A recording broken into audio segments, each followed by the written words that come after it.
বিষয়ে পদক্ষেপ জানিয়ে ৪৮ ঘন্টার মধ্যে প্রেসিডেন্ট ট্রাম্পকে চিঠি দিচ্ছেন প্রধান উপদেষ্টা। আলাদা চিঠি দিবে বাণিজ্য মন্ত্রণালয়। দুইটা চিঠি আগামী ৪৮ ঘন্টার মধ্যে যাবে। একটা চিঠি যাবে আমাদের চিফ অ্যাডভাইজারের তরফ থেকে আমেরিকার প্রেসিডেন্ট ডোনাল্ড ট্রাম্পের কাছে, আর আরেকটা চিঠি যাবে আমাদের কমার্স অ্যাডভাইজারের তরফ থেকে ইউএসটিআর এর কাছে। ৪ দিনের বিনিয়োগ সম্মেলন শুরু কাল। অংশ নেবে ৪০ দেশের উদ্যোক্তারা। মার্কিন শুল্ক নীতির বিপরীতে নতুন সুযোগ সৃষ্টির আশা। ভারতের নতুন ওয়াকফ আইন আঞ্চলিক সাম্প্রদায়িক সম্প্রীতির জন্য হুমকি, বলছে বিএনপি। মুসলিম স্বার্থ রক্ষায় পুনর্বিবেচনার আহ্বান। যে আঞ্চলিক সাম্প্রদায়িক সম্প্রীতি বজায় রাখার পদক্ষেপ নেওয়ার জন্য ভারতের কোনো পরিস্থিতি সৃষ্টি হলে সেটার প্রভাব বাংলাদেশেও এসে পড়ে। শেখ হাসিনাকে ফেরাতে ইন্টারপোলের সহায়তা নেবে দুদক। নিজেকে নির্দোষ প্রমাণ করতে না পেরেই পদত্যাগে বাধ্য হন টিউলিপ। দুর্নীতির প্রশ্নে সাবেক পলাতক প্রধানমন্ত্রী শেখ হাসিনা থেকে শুরু করে যে কোনো সাধারণ নাগরিকের বেলাতেও দুর্নীতি দমন কমিশন একই প্রমিত প্রক্রিয়া অবলম্বন করে থাকে। বৈষম্য বিরোধী আন্দোলনে হামলা ভাঙচুর ও হত্যা চেষ্টা মামলায় আওয়ামী পন্থী ৭২ আইনজীবীকে কারাগারে প্রেরণ, ১১ জনকে জামিন। আরো অর্ধশত ফিলিস্তিনি রক্তে ভিজল গাজা। ১৫ জরুরি সেবাকর্মী হত্যার দায় স্বীকার আইডিএফ এর। উত্তাল তেল আবিব ও হাঙ্গেরি। এবং জিপিএলে ধানমন্ডির বিপক্ষে শ্বাসরুদ্ধকর জয় গুলশানের। ১০ উইকেটের বড় জয় আবহাওয়া নিয়ে জিতেছে মোহামেডানও। দর্শক, আমন্ত্রণ সংবাদটাতে শুনছিলেন শিরোনামগুলো। সঙ্গে রয়েছে আমি তানজিয়া জুথি। মার্কিন নতুন শুল্ক নীতির প্রেক্ষিতে বাংলাদেশ সরকারের পদক্ষেপ জানাতে আগামী ৪৮ ঘন্টার মধ্যে দেশটিতে দুটি চিঠি পাঠানোর কথা জানিয়েছেন প্রধান উপদেষ্টার প্রেস সচিব। আর অংশীজনের সঙ্গে আলোচনায় সুনির্দিষ্ট প্রস্তাবনায় একমত হওয়ার কথা জানান বাণিজ্য উপদেষ্টা। এছাড়া আমদানি বাড়িয়ে যুক্তরাষ্ট্রের সঙ্গে বাণিজ্য ঘাটতি কমানো সম্ভব বলে জানান প্রধান উপদেষ্টার হাই রিপ্রেজেন্টেটিভ। রোববার বিকেলে যুক্তরাষ্ট্রের নতুন শুল্ক হার নিয়ে পর্যালোচনা সভা শেষে এসব কথা জানান তারা। তারেক মাহমুদ সুজনের রিপোর্ট। বাংলাদেশি পণ্যের উপর যুক্তরাষ্ট্রের নতুন করে ৩৭% শুল্ক আরোপের বিষয়ে পর্যালোচনা করতে রোববার বিকেলে অর্থ উপদেষ্টার সভাপতিত্বে মন্ত্রণালয়ের সভাকক্ষে সরকারের উচ্চ পর্যায়ের বৈঠক হয়। বৈঠক শেষে প্রধান উপদেষ্টার প্রেস সচিব শফিকুল আলম জানান, মার্কিন যুক্তরাষ্ট্রের নতুন শুল্ক নীতির পরিপ্রেক্ষিতে বাংলাদেশ সরকারের পদক্ষেপগুলো জানাতে ট্রাম্পকে সরাসরি চিঠি দিবেন প্রধান উপদেষ্টা ডক্টর মোহাম্মদ ইউনুস। আর আরেকটি চিঠি দেবে বাণিজ্য মন্ত্রণালয়। আগামী ৪৮ ঘন্টার মধ্যে চিঠি পাঠানোর কথা জানান প্রধান উপদেষ্টার প্রেস সচিব শফিকুল আলম। আগামী ৪৮ ঘন্টার মধ্যে যাবে। একটা চিঠি যাবে আমাদের চিফ অ্যাডভাইজারের তরফ থেকে আমেরিকার প্রেসিডেন্ট ডোনাল্ড ট্রাম্পের কাছে, আর আরেকটা চিঠি যাবে আমাদের কমার্স অ্যাডভাইজারের তরফ থেকে ইউএসটিআর এর কাছে। বৈঠকের পর অর্থ উপদেষ্টা জানান, যুক্তরাষ্ট্রের সঙ্গে বাণিজ্য বাড়াতে চায় বাংলাদেশ। প্রথমত আমরা উইল রিচ আউট যে আমাদের ইউএস এর সাথে এবং বাংলাদেশের সাথে ব্যবসা বাণিজ্য আমরা প্রসার ঘটাবো, এবং এই জন্য যদি আমাদের আমেরিকা থেকে আমাদের দরকারি কোনো কিছু ইম্পোর্ট করতে হয়, অনেক কিছু এলএনজি এবং জিনিস আমরা ইম্পোর্ট করব। ধারাবাহিক প্রচেষ্টার অংশ হিসেবে অংশীজনদের সঙ্গে আলোচনায় বসে সুনির্দিষ্ট কিছু প্রস্তাবনায় একমত হয়েছেন বলে জানান বাণিজ্য উপদেষ্টা। স্ট্র্যাটেজিগুলো বোঝার জন্য আজকে আমাদের আলোচনা, এবং আমরা সুনির্দিষ্ট কিছু প্রস্তাবনার মধ্যে আমরা একমত হয়েছি, এবং সেই অনুযায়ী আমরা আমাদের কর্মকাণ্ড পরিচালনা করব। বাংলাদেশের স্বার্থ বজায় রেখে যুক্তরাষ্ট্র থেকে আমদানি বাড়িয়ে বাণিজ্য ঘাটতি কমানো সম্ভব বলে জানান প্রধান উপদেষ্টার high representative doctor Khalilur Rahman. আমাদের স্বার্থ বজায় রেখে যুক্তরাষ্ট্র থেকে আমাদের আমদানি বেশ বাড়ানো সম্ভব। আমরা তার উপায়গুলো খুঁজছি। আমরা সর্বাত্মক চেষ্টা করব, সর্বোচ্চ। এদিকে বৈঠকের পর সরকারের সুনির্দিষ্ট পরিকল্পনায় স্বস্তি এসেছে বলে জানান ব্যবসায়ী নেতারা।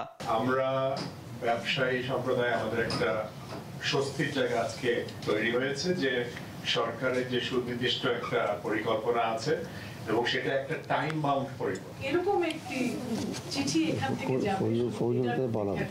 বাংলাদেশের স্বার্থকে মাথায় রেখে উদ্ভূত পরিস্থিতিতেও সুযোগ বের করার তাগিদ দেন ব্যবসায়ী নেতারা। তারেক মাহমুদ সুজন, দেশ টিভি, ঢাকা। আগামীকাল শুরু হচ্ছে 4 দিনের বাংলাদেশ বিনিয়োগ সম্মেলন। বিনিয়োগ উন্নয়ন কর্তৃপক্ষ বিডার আয়োজনে এই সম্মেলনে দেশে বিদেশি বিনিয়োগের পাইপলাইন তৈরি হবে বলে আশা করছে সরকার। দুপুরে এক সংবাদ সম্মেলনে বিডা ও বেজার নির্বাহী চেয়ারম্যান বলেন, যুক্তরাষ্ট্রের উচ্চ শুল্ক আরোপের বিপরীতে এ সম্মেলন রপ্তানি বাণিজ্যে নতুন সুযোগ সৃষ্টি করবে। সাবরিনা মজুমদার রিপোর্ট জানাচ্ছেন মোহাম্মদ সাকিব। তো অলরেডি অনেক বাংলাদেশে বিদেশি বিনিয়োগ বাড়াতে দেশি বিদেশি উদ্যোক্তা, ব্যবসায়ী, রাজনৈতিক নেতা, বিভিন্ন দেশের রাষ্ট্রদূত ও প্রতিনিধিদের অংশগ্রহণে সোমবার শুরু হচ্ছে বাংলাদেশ ইনভেস্টমেন্ট সামিট 2025। রোববার দুপুরে ফরেন সার্ভিস একাডেমিতে আয়োজিত ব্রিফিংয়ে বিনিয়োগ সম্মেলনের বিস্তারিত তুলে ধরেন বিডার নির্বাহী চেয়ারম্যান। সম্মেলনে 40টি দেশের বিনিয়োগকারীরা অংশ নেবে, যেখানে থাকবে চীনের পাওয়ার চায়না ও আমেরিকার এক্সিলারেট এনার্জির মতো প্রতিষ্ঠান।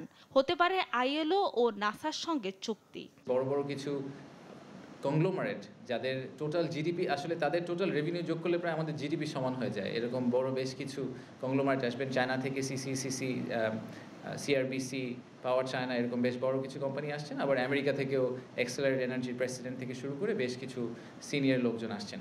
এই সম্মেলনের মাধ্যমে বাংলাদেশ নিয়ে বৈশ্বিক বিনিয়োগকারীদের মধ্যে ইতিবাচক ধারণা তৈরি হবে। মার্কিন নতুন শুল্ক নীতির বিপরীতে রপ্তানি বাণিজ্যে নতুন সুযোগ তৈরির আশাও করছে বিডা।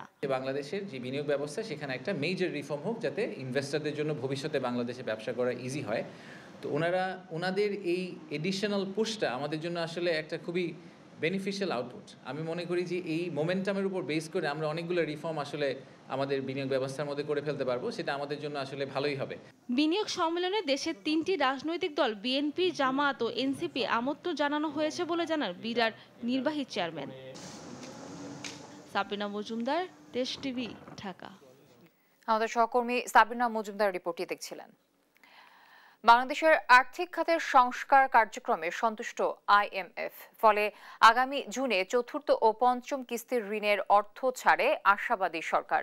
রোববার সকালে নিজ দপ্তরে আইএমএফ প্রতিনিধি দলের সঙ্গে বৈঠক শেষে একথা বলেন অর্থ উপদেষ্টা ডক্টর সালেহ উদ্দিন আহমেদ।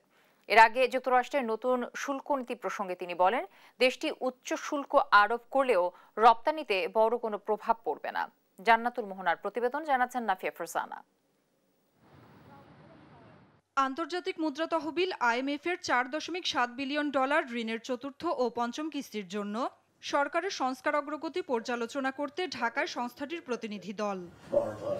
এরই অংশ হিসেবে রোববার সকালে সচিবালয়ে প্রতিনিধি দলের সঙ্গে বৈঠক করেন অর্থ উপদেষ্টা। পরে তিনি সাংবাদিকদের জানান, বাংলাদেশের আর্থিক খাতের সংস্কারের পদক্ষেপে আইএমএফ সন্তুষ্ট। সরকার শর্ত পূরণের চেষ্টা করছে জানিয়ে আগামী জুনে ঋণের অর্থ পাওয়ার আশাবাদ জানান অর্থ উপদেষ্টা। এটা আশাবাদী, ওরা বলছে আমরা দেখব, যাওয়ার পর তো আমি এপ্রিলে যাব 19 তারিখে, তারপরে ওরা মে জুনের দিকে মিটিং হলে তখন আমরা এই রিভিউর উপরেই তাদের রিকমেন্ডেশন। তিনি আরো বলেন, আইএমএফ জানিয়েছে বাংলাদেশের অর্থনৈতিক অবস্থায় স্থিতিশীল, তবে রাজস্ব আয় বাড়ানো, ভর্তুকি কমানোর বিষয়ে আরো পদক্ষেপ নিতে হবে। চলতি মাসে সংস্থাটির সদর দপ্তরে যাওয়ার কথাও জানান অর্থ উপদেষ্টা। বলেছে মোটামুটি এখন things are stable, things are moving to the right direction, কিন্তু এই রিভিউর পর আর একটু দেখবে। ওরা বলছে উই আর স্যাটিসফাইড যে বাংলাদেশ ইকোনমি এখন তো স্টেবল আছে আর কি। বাট এইটার আগে ওরা তো আরো থরো এক্সারসাইজ করে বাকি ডিটেইল জিনিসগুলো দেখবে। এর আগে যুক্তরাষ্ট্রের শুল্ক আরোপ প্রসঙ্গে সাংবাদিকদের সঙ্গে কথা বলেন তিনি। জানান, যুক্তরাষ্ট্রের আরোপ করা উচ্চ শুল্ক হার রপ্তানিতে তেমন কোনো প্রভাব পড়বে না। ইউএস এর সাথে আমাদের তেমন কিছু হবে না। আমরা খুব বেশি পড়বে না, একেবারে যে পড়বে না তা না, আমরা ওটা দেখবো কিভাবে পুষিয়ে নেওয়া যায়। জানান, আমদানি বৃদ্ধির মাধ্যমে বাণিজ্য ঘাটতি কমানোর উদ্যোগ নেওয়া হচ্ছে। পাশাপাশি দেশটি থেকে আমদানি করা পণ্যের বাড়তি শুল্ক ও ট্যারিফ কমানোর বিষয়ে আলোচনা চলছে। এছাড়া পোশাক রপ্তানিতে একক বাজারের উপর নির্ভরশীলতা কমাতে সরকার পদক্ষেপ নিচ্ছে বলেও জানান অর্থ উপদেষ্টা। নাফিয়া ফারজানা, দেশ টিভি, ঢাকা। ঈদ উল ফিতরকে কেন্দ্র করে গেল মাসে দেশে বিপুল পরিমাণ রেমিটেন্স পাঠিয়েছেন প্রবাসী বাংলাদেশিরা। এতে মার্চে দেশে এসেছে $329 কোটি, যা দেশের ইতিহাসে যে কোনো মাসে সর্বোচ্চ। রোববার বাংলাদেশ ব্যাংকের সর্বশেষ হালনাগাদ প্রতিবেদনে জানা যায়, মার্চে দেশে রেমিটেন্স এসেছে $329 কোটি। দেশীয় মুদ্রায়, যার পরিমাণ 40,138 কোটি টাকা। এর আগে দেশের ইতিহাসে সবচেয়ে বেশি রেমিটেন্স প্রায় 264 কোটি ডলার এসেছিল গেল বছরের ডিসেম্বরে।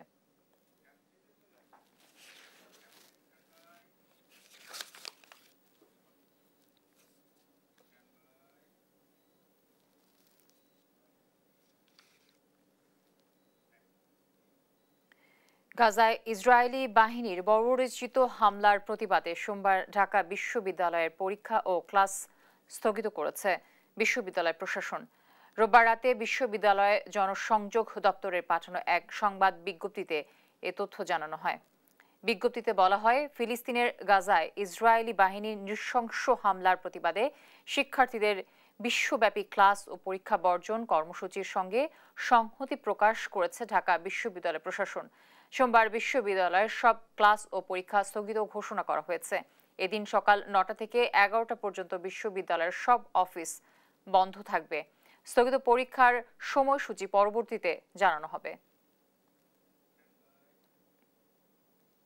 এদিকে ফিলিস্তিনের গাজায় যুদ্ধবিরতি চুক্তি লঙ্ঘন করে বর্বর ইসরায়েলি বাহিনীর উপর্যুপরি বিমান হামলা ও নৃশংস গণহত্যার প্রতিবাদে সোমবার সারা দেশে শান্তিপূর্ণ বিক্ষোভ মিছিলের কর্মসূচি ঘোষণা করেছে বাংলাদেশ জামায়াত ইসলামী।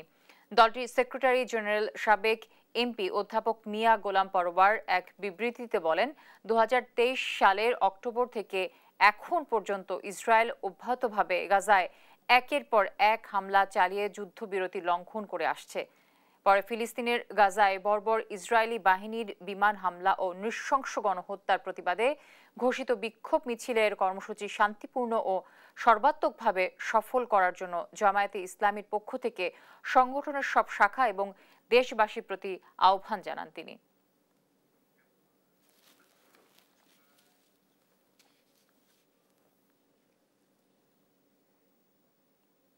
নাগরিক ভোগান্তি কমাতে এলডি ট্যাক্স, ই মিউটেশন, ই পর্চা এবং ই খতিয়ান সহ 4টি সেবাকে একসঙ্গে করে একটি আধুনিক ল্যান্ড সার্ভিস গেটওয়ে চালুর উদ্যোগ নিয়েছে সরকার। রোববার প্রধান উপদেষ্টার প্রেস উইং এক সংবাদ বিজ্ঞপ্তিতে এ তথ্য জানায়। অন্তর্বর্তী সরকারের প্রধান উপদেষ্টা ডক্টর মোহাম্মদ ইউনূসের জরুরি নির্দেশনা অনুসারে এই উদ্যোগ নেওয়া হয়েছে বলে জানানো হয় বিজ্ঞপ্তিতে। ভূমি ডিজিটাইজেশনের কাজ দ্রুত গতিতে এগিয়ে নেয়ার অংশ হিসেবে ইতোমধ্যে ঢাকা জেলার 19টি ভূমি সার্কেলে ই মিউটেশনের উন্নততর ভার্সন এবং সহজে ব্যবহারযোগ্য সফটওয়্যারের পাইলটিং শুরু হয়েছে। এতে সেবাগুলোর জন্য আলাদা রেজিস্ট্রেশন প্রয়োজন হবে না। এই সিঙ্গেল সার্ভিস গেটওয়ে সারা দেশের সব ভূমি সার্কেলের উন্মুক্ত করা গেলে নাগরিকদের আরও সহজে ভূমি সেবা দেওয়া সম্ভব হবে বলেও জানায় প্রধান উপদেষ্টা প্রেস উইং। ভারতের মুসলিম ওয়াকফ সংশোধন বিল 2025 আঞ্চলিক সাম্প্রদায়িক সম্প্রীতির জন্য হুমকি বলে মনে করে বাংলাদেশ বৃহৎ রাজনৈতিক দল বিএনপি। সাম্প্রদায়িক সম্প্রীতি বজায় রাখতে ভারত সরকারের প্রতি আইনটি পুনর্বিবেচনার আহ্বানও জানিয়েছে দলটি। সাইফুল রিপনের প্রতিবেদন। বিতর্কিত মুসলিম ওয়াকফ সংশোধন বিল 2025 নিয়ে উত্তপ্ত ভারত। বিলটি বৈষম্যমূলক ও নাগরিক অধিকার খর্ব করবে অভিযোগ তুলে তা প্রত্যাখ্যান করে সর্বোচ্চ আদালতের দ্বারস্থ হয়েছে সেখানকার মুসলিম সম্প্রদায়। দিন যত গড়াচ্ছে তীব্র আন্দোলন ছড়িয়ে পড়ছে পুরো ভারত জুড়ে।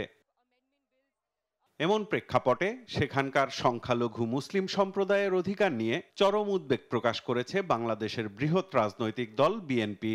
রোববার গুলশানে দলীয় চেয়ারপারসনের রাজনৈতিক কার্যালয়ে সংবাদ সম্মেলনে ভারতের মুসলিম ওয়াকফ সংশোধন বিলের সমালোচনা করেন বিএনপির স্থায়ী কমিটির সদস্য সালাউদ্দিন আহমেদ। ভারতের সংখ্যালঘু মুসলমানদের অধিকার খর্ব করা এবং বৈষম্যমূলক আচরণের চেষ্টা করা হয়েছে এই আইনে। বিলটি ভারতের মুসলিম নাগরিকদের ধর্মীয় অধিকারে সরাসরি হস্তক্ষেপের চেষ্টা বলে অভিযোগ করেন বিএনপির স্থায়ী কমিটির সদস্য সালাউদ্দিন আহমেদ। নতুন আইনে পরিবর্তনগুলো শত শত বছর আগে প্রতিষ্ঠিত ওয়াকফ জমির উপর গড়া মসজিদ এবং অন্যান্য ইসলামী ধর্মীয় প্রতিষ্ঠানগুলোর ভবিষ্যৎ অনিশ্চিত করে তুলতে পারে। নতুন আইনে অমুসলিম সদস্যদের এই সম্পত্তিসমূহের ব্যবস্থাপনা ও প্রশাসনিক দায়িত্ব পালনে যে এখতিয়ার প্রদান করা হয়েছে তা মুসলিম নাগরিকদের ধর্মীয় অধিকারে সরাসরি হস্তক্ষেপের শামিল। এটি সাম্প্রদায়িক সম্প্রীতির জন্য হুমকি দাবি করে মুসলিম ওয়াকফ সংশোধন বিল পুনর্বিবেচনার দাবি জানায় বিএনপি। ভারতের যে কোনো রকমের এইরকম অস্থিতিশীল পরিস্থিতি যখন সৃষ্টি হয়, সাম্প্রদায়িক সম্প্রীতি বিনষ্টের মতো কোনো পরিস্থিতি সৃষ্টি হলে সেটার প্রভাব বাংলাদেশেও এসে পড়ে। সেই জন্য আমাদের এখানে উদ্বিগ্ন হওয়ার এটাই একটা কারণ, যাতে আঞ্চলিক সাম্প্রদায়িক সম্প্রীতি বজায় থাকে। ধর্মীয় সম্প্রীতি বিনষ্ট হয় এমন রাষ্ট্রীয় পদক্ষেপ থেকে ভারত সরকার সরে আসবে বলেও প্রত্যাশার কথা জানান বিএনপির অন্যতম নীতি নির্ধারক সালাউদ্দিন আহমেদ। তো আইনটি ভারত সরকার পুনর্বিবেচনা করবে, আমরা এই আশাবাদ ব্যক্ত করছি। সাইফুল রিপন, দেশ টিভি, ঢাকা। সাবেক প্রধানমন্ত্রী শেখ হাসিনা সহ পরিবারের ৮ সদস্যকে দেশে ফেরাতে ইন্টারপোল সহ আন্তর্জাতিক সংস্থার সহায়তা নেওয়া হবে বলে জানিয়েছে দুর্নীতি দমন কমিশন দুদক। সংস্থাটির চেয়ারম্যান আব্দুল মোমেন বলেন, শেখ হাসিনাকে দুর্নীতিবাজ হিসেবে মূল্যায়ন করছেন তারা। এছাড়া ক্রিকেটার সাকিব আল হাসান ভবিষ্যতে দুর্নীতি মামলার আসামি হতে পারেন বলেও জানান তিনি। ফজলে আদিত্যের রিপোর্ট। ক্ষমতার অপব্যবহার করে হাজার হাজার কোটি টাকা বিদেশে পাচার এবং দেশে গড়ে তোলা শেখ পরিবারের সম্পদের হিসাব সামনে এনেছে দুর্নীতি দমন কমিশন দুদক। ছাত্র জনতা অভ্যুত্থানের মুখে শেখ পরিবারের সদস্যরা পালিয়ে গেলেও তাদের ফেরত পেতে মরিয়া দুদক। ঈদ পরবর্তী গণমাধ্যমের সঙ্গে শুভেচ্ছা বিনিময় করেন দুদক চেয়ারম্যান সহ কমিশনের সদস্যরা। এ সময় সাংবাদিকদের প্রশ্নের জবাবে চেয়ারম্যান বলেন, শেখ পরিবার সহ বিভিন্ন রাজনৈতিক ব্যক্তি, ব্যবসায়ী এবং আমলাদের বিদেশে পাচার করা অর্থ ফেরতের কার্যক্রম চলমান। দুর্নীতির প্রশ্নে সাবেক পলাতক প্রধানমন্ত্রী শেখ হাসিনা থেকে শুরু করে যে কোনো সাধারণ নাগরিকের বেলাতেও দুর্নীতি দমন কমিশন একই প্রমিত প্রক্রিয়া অবলম্বন করে থাকে। এদিকে সাবেক ব্রিটিশ মন্ত্রী টিলিপ সিদ্দিকীকে তার দুর্নীতির বিষয়ে আইনজীবীর মাধ্যমে জানানো হয়েছে বলে দাবি করেছে দুদক। বাংলাদেশে আদালতে হাজির হয়ে মামলা মোকাবেলা করার আহ্বান জানান সংস্থাটির প্রধান। এটি কম্পাউন্ডেবল কোনো মামলা নয় যে চিঠি লেখালেখি করে মামলার পরিণতি নির্ধারণ করা যাবে। আদালতই তা নির্ধারিত হবে। আদালতে তার অনুপস্থিতি অপরাধমূলক পলায়ন, ক্রিমিনাল অ্যাবসকন্ডিং। এদিন সাবেক পররাষ্ট্রমন্ত্রী হাসান মাহমুদ দম্পতির বিরুদ্ধে ৬৫ ব্যাংক হিসেবে ৭০০ কোটি টাকা অস্বাভাবিক লেনদেনে মামলা করেছে দুদক। নুরান ফাতেমা এবং সেই সাথে তিনিও অভিযুক্ত। এখানে দেখা যাচ্ছে ৫৬টি অ্যাকাউন্টে ৬৮৩ কোটি টাকার অস্বাভাবিক লেনদেন পরিলক্ষিত হয়েছে এবং তিনি যখন পররাষ্ট্রমন্ত্রী ছিলেন সেই সময় ঘটনাটি ঘটেছে। আমরা এই দুটি বিষয় আমরা বিবেচনায় এনেছি, আমরা মামলা দায়ের করতে যাচ্ছি। এদিকে ক্রিকেটার সাকিব আল হাসানের বিষয়ে দুদক চেয়ারম্যান বলেন, তার বিরুদ্ধে দুর্নীতির অনুসন্ধান চলছে, ভবিষ্যতে হয়তো দুর্নীতির মামলাও হতে পারে। এমনও হতে পারে যে সাকিব আল হাসান দুদকের আসামিও হতে পারেন। ফজলে আদিত্য, দেশ টিভি, ঢাকা।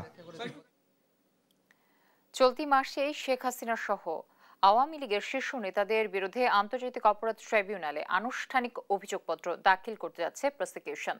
জুলাই আগস্ট আন্দোলনে সংঘটিত গণহত্যা, গুম, বিচার বহির্ভূত হত্যা ও মানবতা বিরোধী অপরাধের অভিযোগে বিচারের জন্য প্রস্তুত একাধিক মামলা। দ্রুত মামলা নিষ্পত্তির জন্য শিগগিরই গঠন করা হবে আরেকটি ট্রাইব্যুনাল। বিস্তারিত জানাচ্ছেন তন্দ্রা তারুণ্য।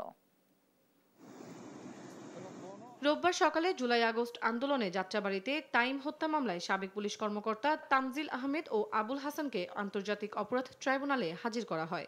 শুনানি শেষে আগামী ১৫ জুন এই মামলার তদন্ত প্রতিবেদন দেওয়ার নির্দেশ দেন আদালত। পরে চিফ প্রসিকিউটর তাজুল ইসলাম জানান, গণহত্যা মামলায় শেখ হাসিনার বিরুদ্ধে অভিযোগপত্র প্রায় চূড়ান্ত।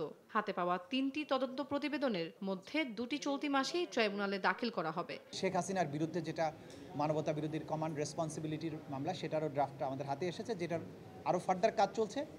খুব সহসাই দুটো চূড়ান্ত রিপোর্ট আমরা পাবো এবং এই মাসের মধ্যে অন্তত দুটো মামলার ফর্মাল চার্জ হয়তো দাখিল করা সম্ভব হবে।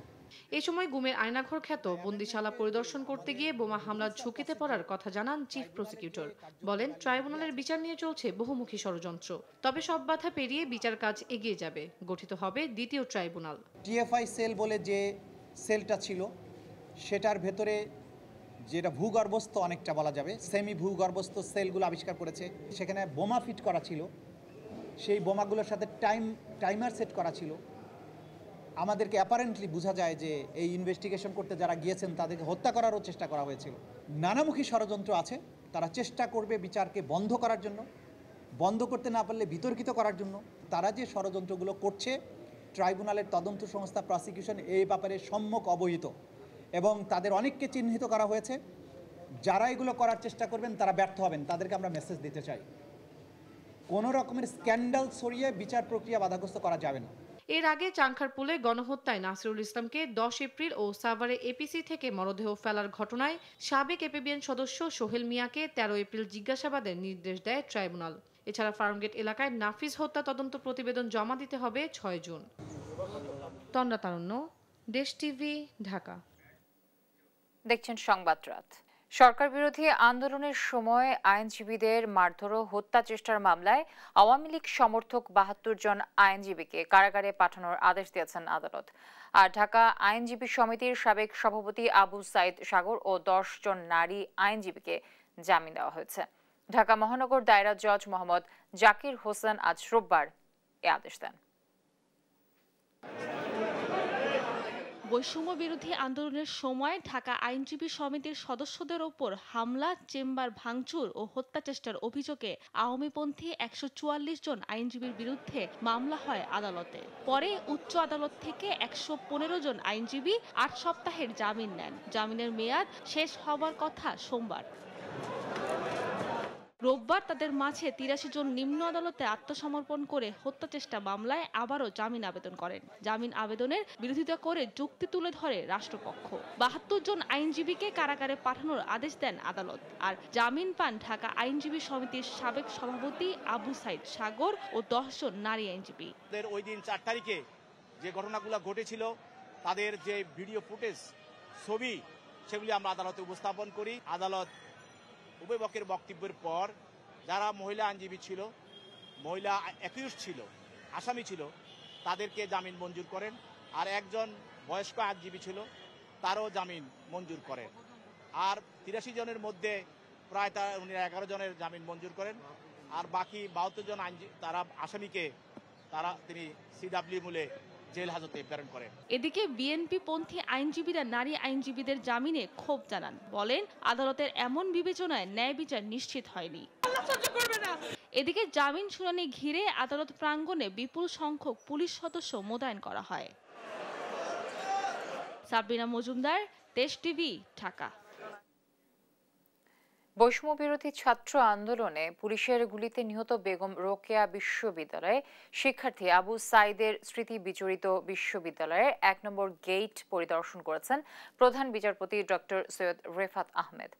রোববার দুপুরে প্রধান বিচারপতি বেগম রোকেয়া বিশ্ববিদ্যালয়ে যায়। বিশ্ববিদ্যালয়ের উপাচার্য অধ্যাপক ডক্টর মোহাম্মদ শওকত আলী আবু সাইদের স্মৃতির স্মরণে বিশ্ববিদ্যালয় প্রশাসনের নেয়া নানা কর্মকাণ্ড সম্পর্কে প্রধান বিচারপতিকে অবগত করেন। এ সময় আবু সাইদের সহপাঠী এবং প্রত্যক্ষদর্শীদের থেকে মর্মান্তিক সেই ঘটনার বিবরণ শোনেন প্রধান বিচারপতি। পরে আবু সাইদের বাড়িতে গিয়ে কবর জিয়ারত এবং পরিবারের খোঁজ খবর নেন তিনি। সঠিক ও ন্যায় বিচারের আশাবাদও প্রকাশ করেন তিনি। বাঙালি জাতীয়তাবাদের একটা প্রতীক, যেটা হচ্ছে স্বাধীনতা, 71-এর স্বাধীনতা। বহু দশক পরে ঠিক সেটারই একটা রিপ্লে দেখলাম 16 জুলাই 2024-এ,